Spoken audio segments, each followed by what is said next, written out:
I'm going to be doing a quick little mini painting and focusing on using warm and cool tones to set the atmosphere of your painting. I'm actually going to be sketching still from Game of Thrones because I am a sucker for it.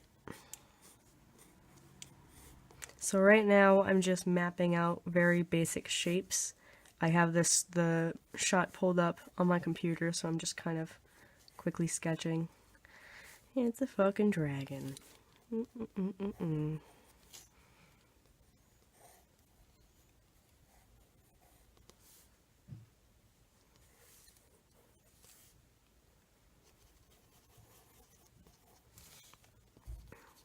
And so one thing that is really important to understand when you're drawing scenes that require depth, and I think clouds do a really good job at illustrating it, is showing layers just by what is being hit by light and what is being cast into shadow. So this is obviously pretty sloppy, but I'll be painting soon. But essentially, the way our eyes break down what we're seeing is by depth and shadow and color and saturation and how in focus it is. And so by drawing, we try to mimic that kind of interaction. And whenever something is being hit, you have to consider where its shadow would be. You don't have to like map it out or anything. You can if it helps you study, but as the layers go, it's always the darkest part of this row is going to be right before the lightest part behind it, because I'll draw a little bit, because what that represents or what that illustrates is this light is hitting this, and therefore this part of the cloud is being cast into shadow. This light reaches past this, and this is the next layer of clouds behind it. If that doesn't really make sense, it might when I start painting. I don't know how confusing that concept is.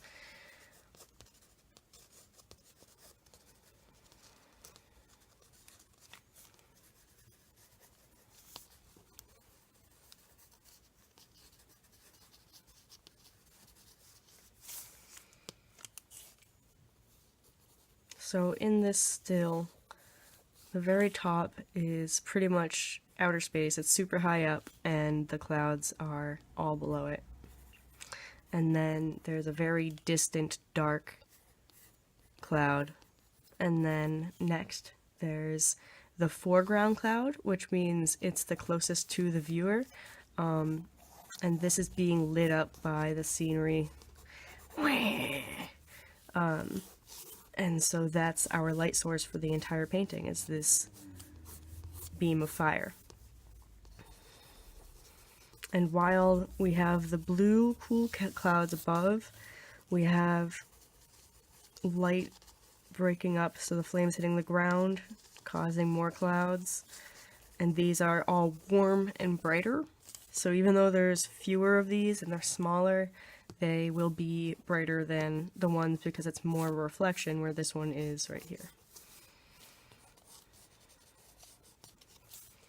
I'm sure this kind of looks like nothing right now, but like I said, I'll be painting soon.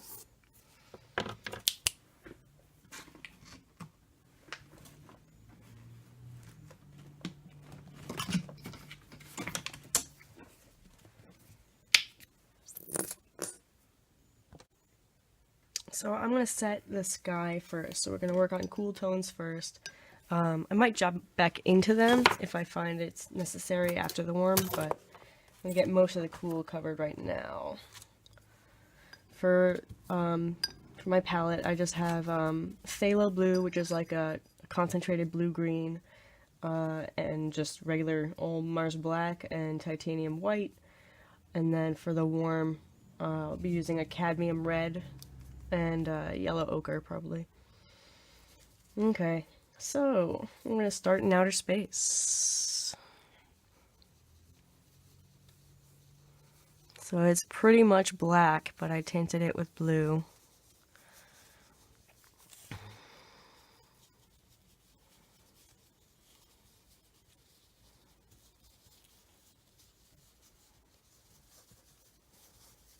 Okay, so this is the furthest that we can see. It's also the darkest.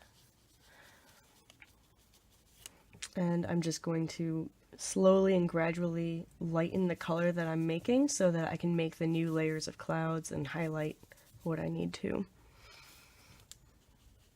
And I will go back over this with dark to cast more clouds and shadow, but for now we're just establishing stuff.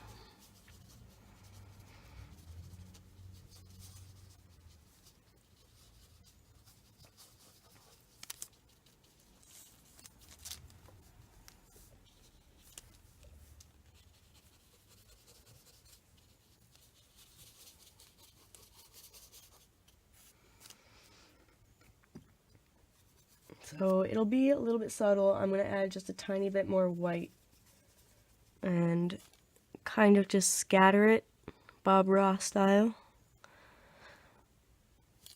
And this will, once I get back to it and to detail it more, this will be the third layer, so it's like the distant clouds and these are the foreground clouds.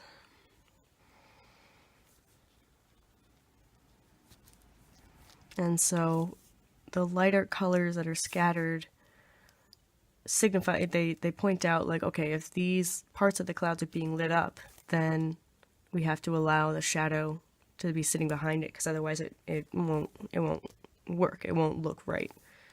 It's gotta have a shadow.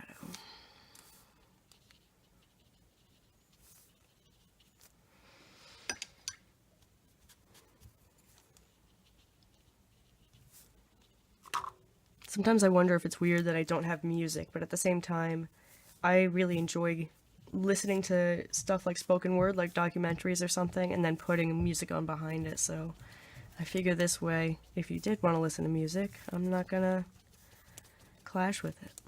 Cool story, huh? Okay. So there's a burst of warmth in the middle of a bunch of cold. But since the warmth is mostly central, the darkest I can get is going to be a very, very dark blue-black. And it creeps in from the sides.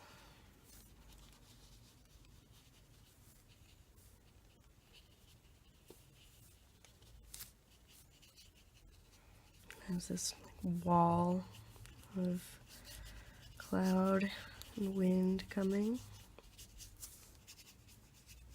The loose brush strokes are what give it that texture. I am going to go over it, but again, it's nice to remind that I need to focus on that texture change. Get a little more black for this. Man, I do feel like Bob Ross sometimes. Oh man, I'm going to edit that out.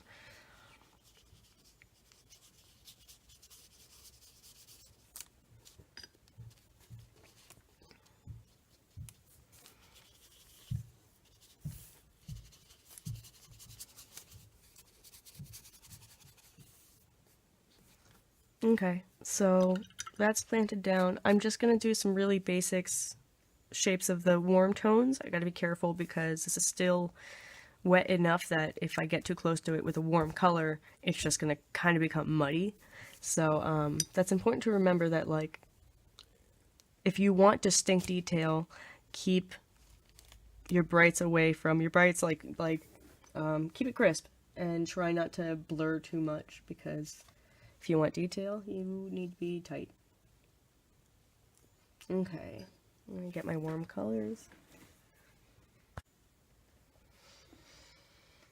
Okay, I'm gonna set some of the basics of the warm. I will focus with the brightest point and then work my way out. I find it useful if, like, okay, so I'm painting the brightest point where I'm about to be, but I'm not going to go straight to white, because you want to save your darkest dark and your brightest bright for like the very end because you want it to be the focus. You want that to pop. And if you go straight for white, you can't build up to it. You're just, you top yourself out. So, well, hey look, I'm shedding. I was talking about the loose brush strokes. So you can get like a kind of like a brush stroke and see the lines within it if you want that texture. For flame and for cloud and for stuff like that, I prefer doing like kind of like a dab. Right now I think I have too much paint on this brush, but so it's a little bit different and it looks a little bit more like flame.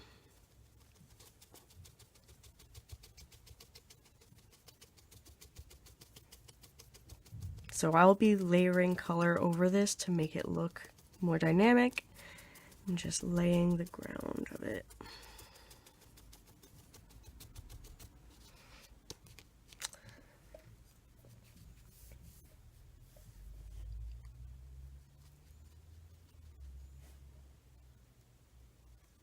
So I'm mixing the next darkest tone, and even with warm, there you still have to think like just because it's a bright cloud doesn't mean it still won't have shadow.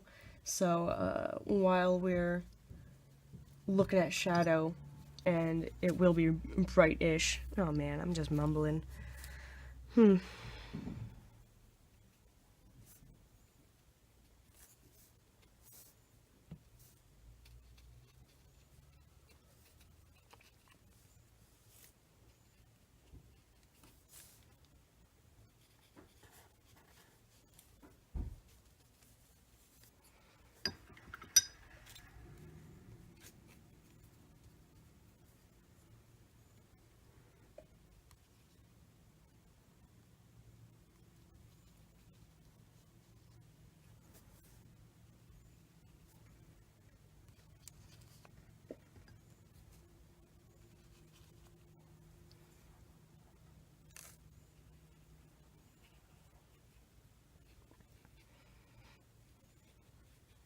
And once we know that this is dry, I'm going to be incorporating the warm tones on top of the cold clouds.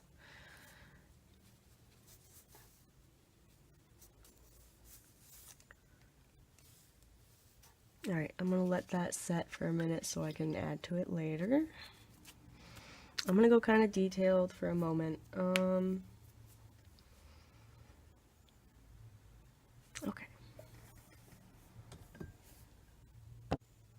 So this still looks like slop, but it is heading somewhere. Right now I'm going to jump into some of the stuff where the cool and the warm interact. In this middle ground, this light, which I'll end up cleaning up, is going to interact with the cool clouds above it, and so that's what I'm going to try to capture now.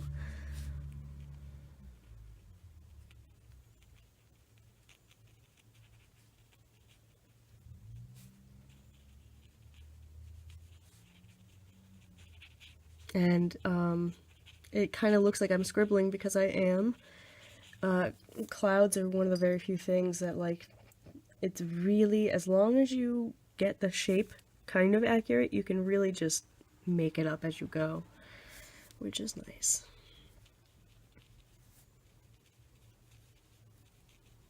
And because this is a storm rolling in, there's like a wall of wind and clouds, so signify that by shedding light on it.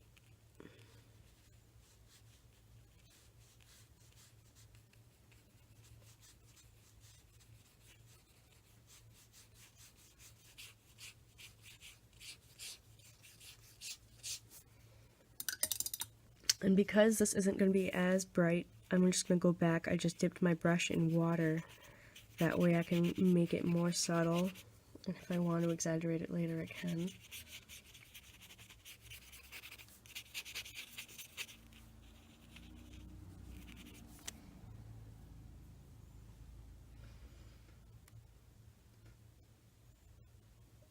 I'm going to do more of a subtle area.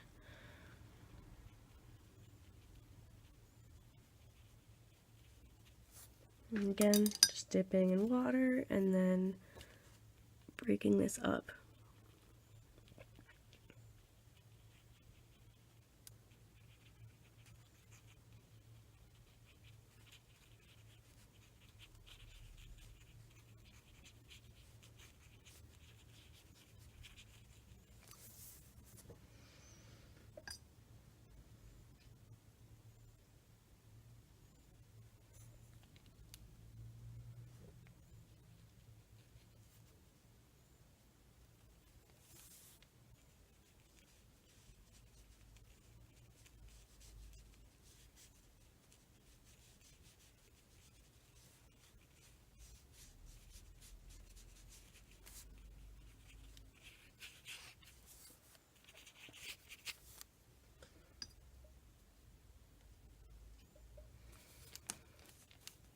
I haven't really talked about tools. I think I'm probably going to do a video just on like how I go about purchasing supplies and whatnot. But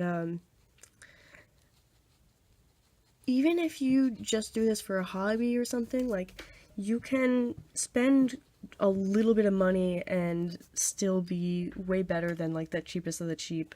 So I recommend grabbing like multi-packs. Like Blake always has like giant coupons for like buy one get one half or 40% off your whole sale or whatever. But getting yourself a variety of brushes allows you to experiment, because one of the most important parts of painting is the textures that you create, and there's no way that I could do these clouds with square brush personally, just like I wouldn't like to do buildings with a fan brush. And sometimes we convince ourselves that it's not worth spending money on because you're not good at it, but fuck that. If you want to learn, invest in yourself.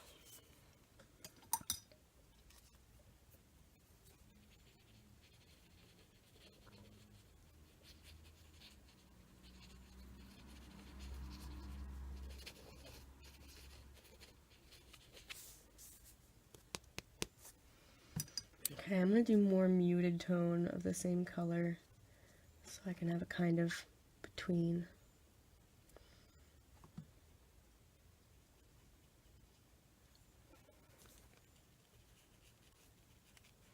So, this is an interesting little tidbit. Because of the palette and the colors that are going on in the scene, this area that I just did looks like there's being light shed on, like yellow light shed on the cloud, but this is actually like super olive green, but it all depends on how you're using it.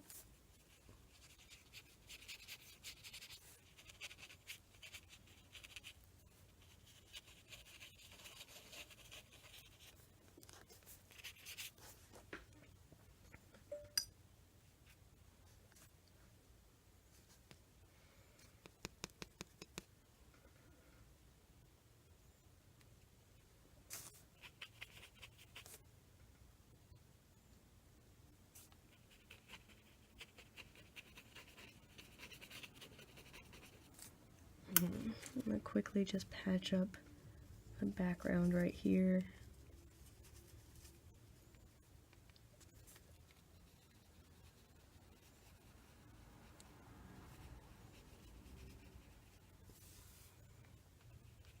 So, the same way that you can add to stuff to make shape, it's good to try out subtracting to make shape.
Okay, so again, I'll revisit this.